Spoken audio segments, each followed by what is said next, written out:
I swear I'm not wearing this Kids See Ghost sweater thing on purpose. I happen to be wearing it today.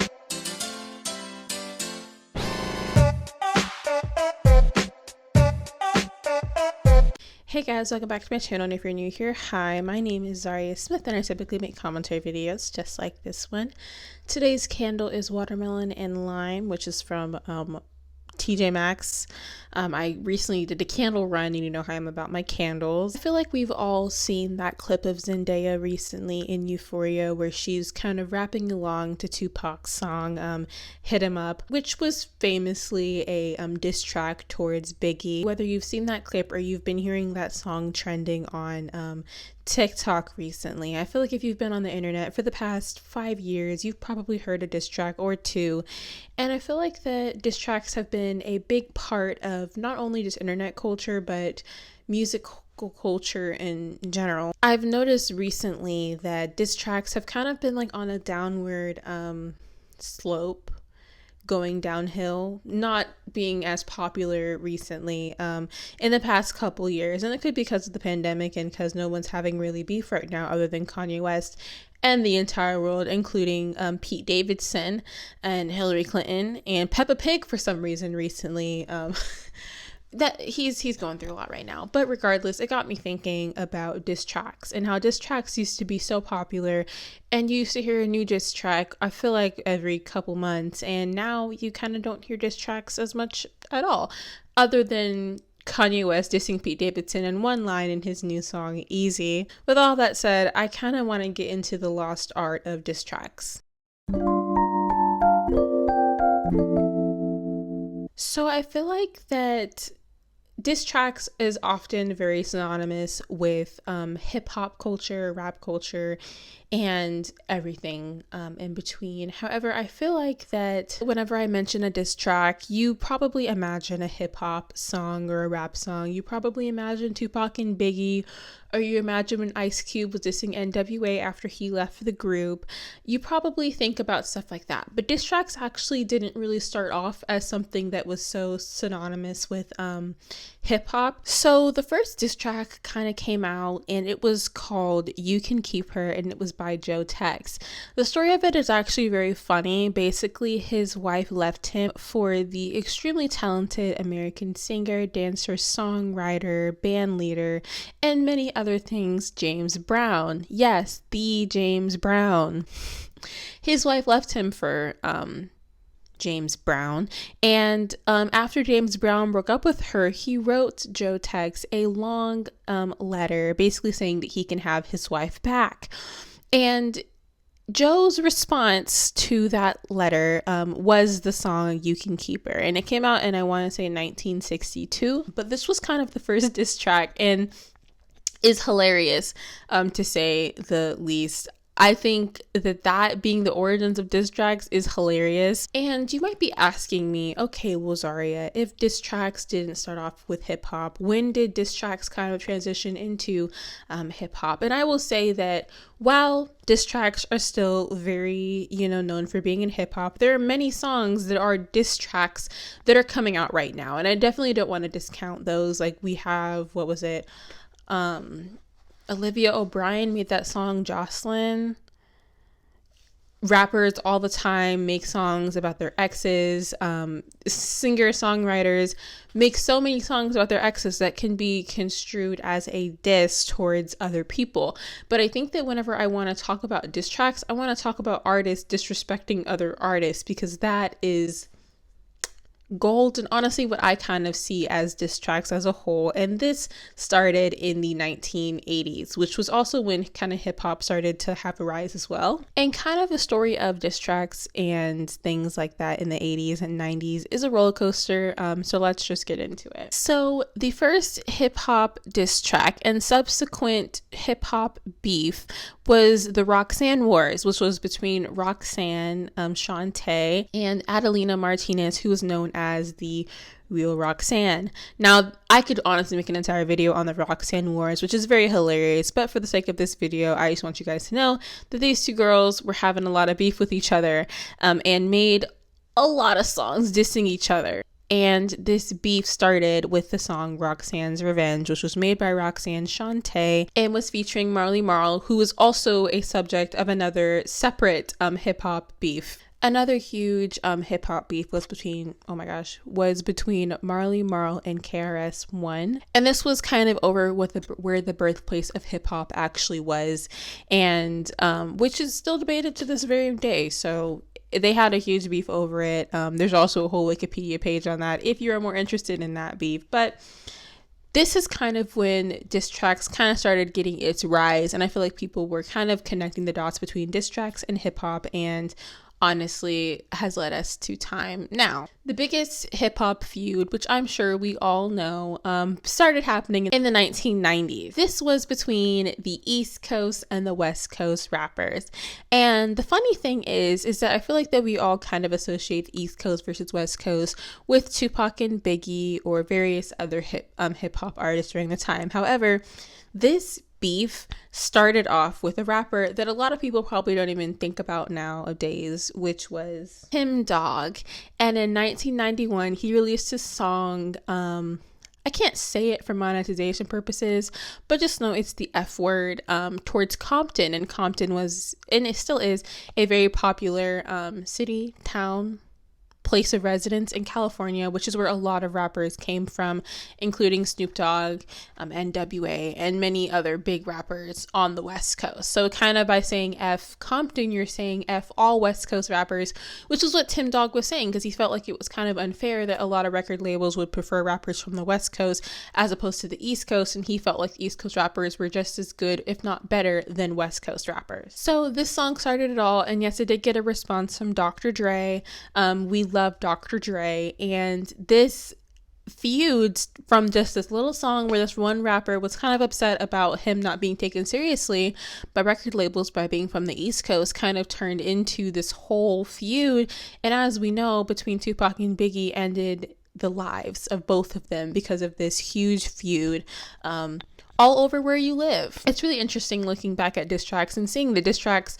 Hip hop back then was a lot of people and a lot of rappers were seen as gangsters and seen as these people who, you know, were a part of gangs and were a part of a lot of violent crimes. So when they say, I'm going to do this to you, they most likely did. And a lot of rappers were a lot harder back then than what they are now. I got 2 twin Glocks, turn you to a dancer. I don't have no straps for nobody. I don't got no straps. A lot of rap now is like very much like a show. Like people don't actually mean what they say. Whereas before it was like, this is literally what I'm saying, and this is literally what I did, and this is why I don't like you. Now, when we kind of look at diss tracks now, and by now I mean between like my time when I was alive, between like the mid 2000s to the 2010s, before it had its jump onto YouTube, I feel like diss tracks were still a thing. Like obviously Nicki Minaj and Remy Ma had their disputes. We obviously had, you know, Pusha T versus Drake. We obviously had Kanye West versus Drake in his Lift Yourself song, and just there are many diss tracks that were happening during this time, but I feel like that it wasn't as, you know, entertaining anymore. I feel like that while it was funny, especially when Machine Gun Kelly did his diss towards Eminem, and Eminem didn't even want to respond because he's like, I'm more famous than him, and if I respond, he's gonna get even more famous. And just a lot of these diss tracks were just kind of like fun. It was posted all over social media, and we found the beef between celebrities to be very funny. And this was also kind of a time where diss tracks kind of was getting more so removed from hip hop and was more so being seen in, like I was mentioning earlier, like with pop songs and other rappers just talking about their exes and about all these different women or men that did them wrong. And I feel like it wasn't necessarily so focused on to beef between rapper versus rapper, aside from those few anomalies like what I just told you about. However, with modern diss tracks kind of on a downward trend, suddenly there was a new person on YouTube in about 2017, 2016 time frame, who kind of brought diss tracks to YouTube, and that would be none other than Rice Scum. Now, Rice Scum liked to make diss tracks against literal children. He would make a video roasting a 10-year-old and then make a diss track towards that 10-year-old. He's dissed Jacob Sartorius, Zach Clayton, many other young TikTokers and Musical.ly stars. He would just diss a bunch of younger kids who were posting themselves on social media in kind of provocative ways, and then would subsequently, instead of that, 10-year-old, 12-year-old only being seen to that small audience of people, now suddenly they were getting roasted by millions of teenagers and young adults because Rice Scum decided to roast them and then also decided to make a diss track against them. What I find really interesting is that Idubbz made a video roasting Rice Scum. He did a content cop against Rice Scum, and this, honestly, I feel like, one, Rice Scum is not the best person, and he could have an entire video dedicated to him and his presence online. But for the sake of this video, Idubbz used to make this thing called content cops, and he basically would do a deep dive on problematic creators and call them out, despite being a problematic creator himself. I don't know if he still is now because I don't follow him anymore, but just so you know, Idubbz was notorious for saying a lot of slurs, racial slurs, slurs towards mentally ill people, slurs towards a variety of people, and people just found him very funny. But the thing about it is that he would say these slurs and people would somehow take his word as the word of the Lord. So he would call out problematic creators like Tana Mosha, for example, for saying the N-word, even though he literally says the N-word or said the N-word in his videos. Interesting how that double standard goes. But all that aside, Idubbz made this diss track. It included PewDiePie, Ethan Klein was in this diss track. But the point is that Idubbz kind of roasted Rice Scum for a chance, and it did extremely well. And I feel like that Idubbz making this diss track, and also there was another trend on YouTube called the Roast Yourself Challenge, where a lot of creators like Gabby Hanna and like Dan Howell, Amazing Phil, I believe, did one. A lot of creators, a lot of classic creators were making a lot of diss tracks, roast yourself challenges, if you will. And that became very popular. A lot of them became trending, and it was really funny and fun to see a lot of creators kind of roast themselves and talk about their own content and how, they are the way that they are, and I feel like that this was a fun trend. Idubbz making his roast towards Rice Scum was funny, despite him literally using the N-word, and also did Asian eyes. So again, why was this so popular then? Who's to say? Maybe racism was so funny in 2017. However, he called his diss track Asian Jake Paul. And if the name Jake Paul doesn't invoke a sort of anger in you, you are just on a better internet than I am. But alas, Jake Paul and Logan Paul were, I don't want to say pioneers, but we're just so deep in the diss track space on YouTube. Like I said, diss tracks were a thing. People were making diss tracks against each other. However, Jake Paul and Logan Paul popularized it by having their back and forth beef, brotherly feuds that were getting hundreds of millions of views. And even Alyssa Violet made her song It's Every Night Sis with Rice Scum, and that has, are you kidding, 194 million views this video got. They live in a house with like 10 floors. It must be nice. But hip hop or rapping on YouTube was very popular during this time as well. A lot of YouTubers were kind of breaking out into the rap world because it was fun, and a lot of people, young audiences, were kind of eating it up, with leaving no crumbs.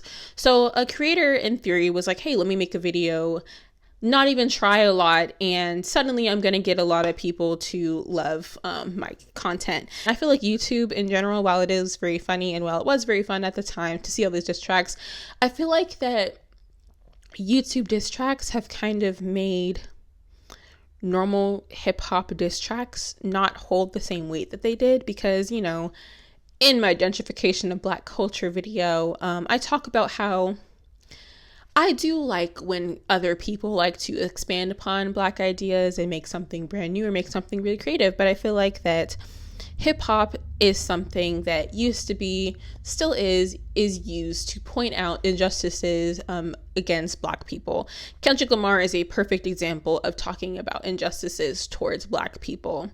And while hip hop, but not all hip hop is like this, there are comedy rappers and whatnot. I think it's just really funny when you think about my video in context, how diss tracks were seen as something that were so for hard gangsters and for really calling out hip hop artists. And then suddenly it became, I'm gonna sleep with my brother's ex-girlfriend and make a video about it. You know, it's just interesting to look at. And during Black History Month, I feel like I gotta point it out, you know. Let us conclude this video. I've been talking for a very long time, so let's hope this video isn't too long. But I love diss tracks, and I always have. The human brain loves to try to solve mysteries and puzzles, and I am one of those people. I love trying to find out who is dissing who, what is happening where. I love seeing celebrity drama. That's why reality TV show is so popular, because we love seeing drama. And it is funny seeing hip hop artists make these diss tracks that have the most inventive words ever, and it is just funny and it's entertainment, you know. And I don't want to sit here and say that YouTube ruined diss tracks, because diss tracks were already kind of on a downward spiral. And I mean, like I said, there are some anomalies out there. I think that in general, diss tracks are here to stay. I don't think diss tracks are going to die anytime soon. I hope not, because I love diss tracks so much. And I just hope YouTube diss tracks die, because they literally, there's no point to them and they're all stupid. And YouTubers a lot of times don't actually care about the content. They just care about the money. And a lot of YouTubers are already millionaires as it is, and they have the budget to be able to make these huge diss tracks, and then they just get more money from it. So that's fun. I guess that's it. I don't really have much else to say, but I hope you guys liked this video. And if you did, make sure to give it a big thumbs up, because it really does help small channels like mine. You can also subscribe to me down below. I would really greatly appreciate it, because I make videos every single week and I love doing this, and I would love to do it more. So if you want to help me with that, please subscribe down below. And yeah, I guess that's literally it. Let me know your opinions down below on diss tracks and your favorite diss tracks down below. I would love to hear what your favorite diss tracks are. And yeah, so with all that said, make sure to stay happy, stay healthy, and stay safe. And I will catch you guys in the next video. Bye guys.